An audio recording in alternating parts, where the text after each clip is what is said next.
আসসালামু আলাইকুম। ওয়ালাইকুম প্রজেক্টের সালাম। নাম কি এটা? এটা প্রজেক্টের নাম হচ্ছে হাইড্রোলিক ব্রিজ। প্রজেক্ট কি দুইটা? হ্যাঁ, দুইটা আমাদের প্রজেক্ট। প্রজেক্ট হচ্ছে দুইটা, একটা হচ্ছে হাইড্রোলিক ব্রিজ আর আরেকটা হচ্ছে আদর্শ বাড়ি। আচ্ছা, আমাদের প্রথম থেকে শুরু করি। হ্যাঁ, প্রথম থেকে শুরু করি। আমাদের ব্রিজের নাম হচ্ছে হাইড্রোলিক ব্রিজ। হাইড্রো অর্থাৎ হচ্ছে তরল। একটি দুটি চেম্বার ব্যবহার করে তরলের মাধ্যমে কিভাবে একটি ব্রিজ আপ ডাউন করা যায় সেই পদ্ধতিটা আমরা এখানে দেখিয়েছি। তো আমাদের এই প্রকল্পের উদ্দেশ্য হচ্ছে আমরা এখানে এটার মাধ্যমে যানজট কমাতে পারবো, দুর্ঘটনা এড়াতে পারবো এবং এটি শুধু একটা কাজে নয়, এটি তিনটি কাজে ব্যবহার হতে পারে। আমাদের এই প্রকল্পটি বাস্তবায়ন করলে আমরা তিনটি জায়গায় বাস্তবায়ন করতে পারবো।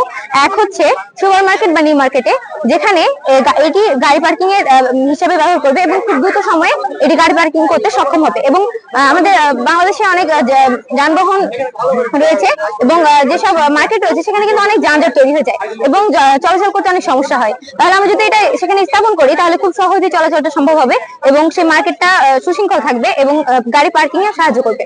তাছাড়া আমরা যদি এটা সড়কে ব্যবহার করি তাহলে কি হবে, আমাদের বাংলাদেশের মধ্যে ঢাকা শহর কিন্তু অনেক যানজটপূর্ণ। তো আমরা যদি সেখানে এটা স্থাপন করতে চাই তাহলে কি হবে, আমাদের সময়টা বাঁচবে, খুব সহজে আমরা এখান থেকে যানজটটা কমাতে পারবো এবং দুর্ঘটনা এড়ানো সম্ভব হবে। এছাড়া রয়েছে নৌ বন্দর। আমাদের বাংলাদেশের বেশিরভাগ পণ্যই কিন্তু নৌ বন্দরে আমদানি করা হয়। তাহলে সেই নৌ বন্দরে অনেক নৌজাহাজ রয়েছে। সেই নৌজাহাজ থেকে আমরা কি করি, সেই যে কন্টেনার গুলো থাকে সেই কন্টেনার গুলো উত্তোলন করি। কিন্তু আমরা যদি চাই তাহলে এটি বাস্তবায়নের মাধ্যমে আমরা সেই নৌযান গুলো উত্তোলন করতে পারবো। এবং এই প্রকল্পের একটি ভালো দিক হচ্ছে ব্রিজের যে এটি অনেক ভারী জিনিস বহন করতে সক্ষম এবং এর ধারণ ক্ষমতা অনেক। তাহলে আমরা যদি সেই নৌবন্দরে এটা স্থাপন করি তাহলে কি হবে, আমাদের তরলের ঘাটতি হবে না, আমরা খুব সহজে এটা সাপ্লাই করতে পারবো এবং সেই নৌযান গুলো উত্তোলন করতে পারবো। এটা কি বাংলাদেশে সম্ভব? হ্যাঁ, কেন সম্ভব নাই? চীন যদি এটা পারে তাহলে আমরা অবশ্যই পারবো। চীনের হিসাব বাংলাদেশে তো করলে হবে না। চীন হচ্ছে যে উন্নত দেশ, কিন্তু এই জন্যই আমরা উন্নয়নশীল দেশ। উন্নয়নশীল দেশ, এই জন্যই আমরা চাইছি একটা প্রজেক্টের মাধ্যমে তিনটা কাজ করতে। ঠিক আছে, আমাদের এই প্রজেক্ট থেকে তিনটা কাজ হবে। আমি প্রথমে বলেছি যে এটা সুপার মার্কেটে ব্যবহার করা যাবে, এটা হচ্ছে সড়কে ব্যবহার করা যাবে, এছাড়াও নৌ বন্দরে ব্যবহার করা যাবে। এর মাধ্যমে আমাদের এটা কিন্তু ব্যয়বহুল হবে না। আমাদের এই ডেমো তৈরি করতে যেমন সেরকম ব্যয় হয়নি, আমাদের মাথায় আছে এটা যে যদি আমরা এটা নির্মাণ করতে যাই তাহলে আমাদের এমনি ব্রিজগুলো নির্মাণের চাইতে বা এমনি যে প্রজেক্টগুলো নির্মাণের চাইতে এটা খুব অল্প খরচে হবে। জায়গার প্রয়োজন, তাই না? হ্যাঁ, অনেক জায়গার প্রয়োজন। নৌ বন্দরে তো আমরা দেখে থাকি অনেক ব্যয়বহুল, ঝামেলাপূর্ণ হয়। তবে এটা যদি স্থাপন করা হয় তাহলে কিন্তু ওটা থেকে অনেক সহজ হয়ে যাবে।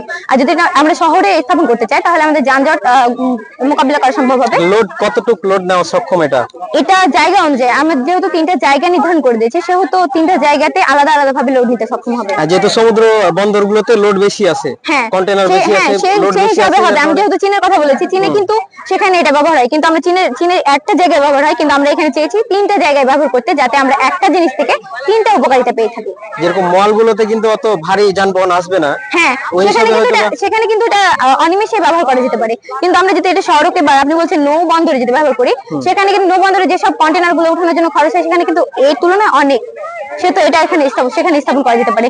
আমরা এটা সরকারকে দেবো, সরকার সেই জায়গা, সময়, পরিস্থিতি এবং সব বিবেচনা করে সেটার অর্থ বরাদ্দ করবেন এবং সেটা নির্মাণের জন্য অবশ্যই কোনো উদ্যোগ নেবেন বলে আমি মনে করি।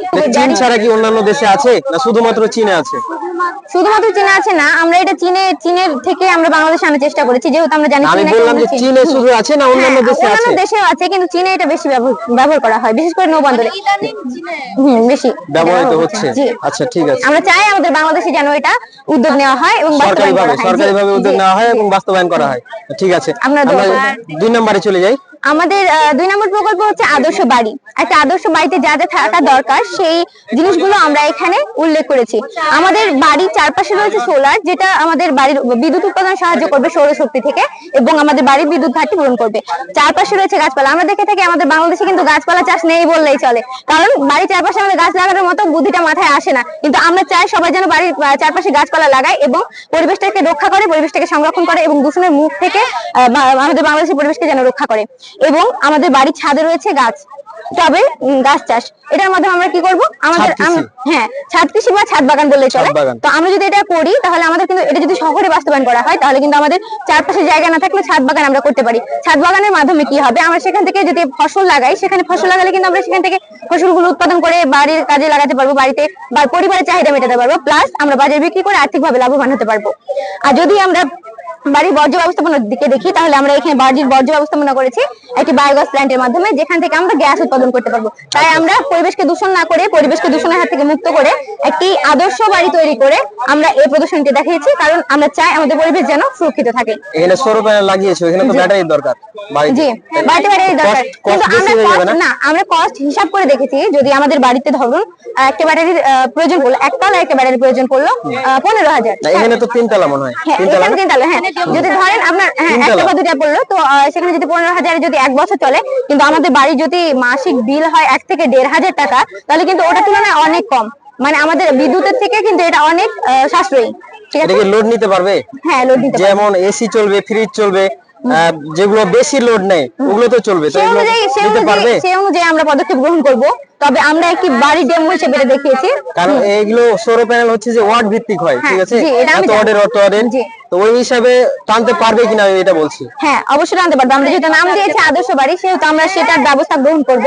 আর আমরা যেহেতু একটা ডেমো বানিয়েছি, আমরা চাই এই আদর্শ বাড়িকে সবাই অনুভূত করে এটা প্রয়োগ করবেন, এবং এই আদর্শ বাড়ির আলোকে সবাই যেন তার বাড়ির চারপাশে গাছ লাগান, ছাদ বাগান করেন, এবং সোলার প্যানেল ব্যবহার করেন, এবং বর্জ্য ব্যবস্থাপনা করেন, তাহলে আমাদের বাংলাদেশে দূষণের হার কমে যাবে। এবং মানে বিদ্যুতের উপরে চাপ পড়ছে যেটা, ওটা যদি সৌর প্যানেল দিয়ে করা যায় তাহলে বিদ্যুতের উপরে চাপ পড়বে না, বাইরে থেকে বিদ্যুৎ নিয়ে আসা সমস্যা হবে না, কষ্ট বেশি হবে না। হ্যাঁ জি, তাই আমরা চাইছি যে আমরা প্রাকৃতিক ভাবে আমাদের বাংলাদেশকে তৈরি করি, এবং আমরা নিজেরাও উপকৃত হই, অন্যদের উপকৃত করি। ধন্যবাদ।